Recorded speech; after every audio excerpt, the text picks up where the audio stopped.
វៈជាតបុត្រកូនខូចបំផុតមិនស្ដាប់ពុកម៉ែប្រព្រឹត្តទុច្ចរិតបន្តហោហែមិនប្រមាយកែប្រែពុកម៉ែរងទុក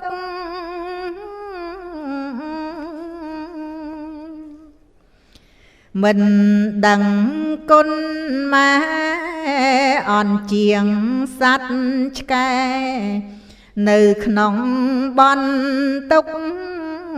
កូនអង្គកាត់ទញ្ញូត្រូវតែចាំទុក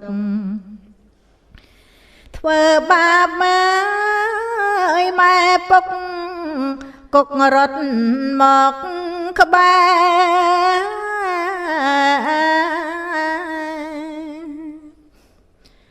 អន្តេញជាតិតបុត្រកូនល្អបំផុតរបស់ពុកម៉ែចេះស្ដាប់បងគប់រៀនសូត្រពូកែ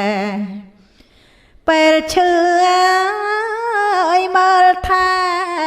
ពុកម៉ែបានល្អ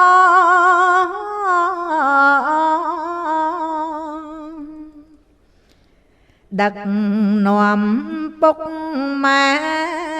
ធ្វើចំការស្រែឬពីនិច្ចកជួយឲ្យពុកម៉ែសំសិលស្ដាប់ធម៌ទេវតាសាទរកូនល្អដឹងគុណ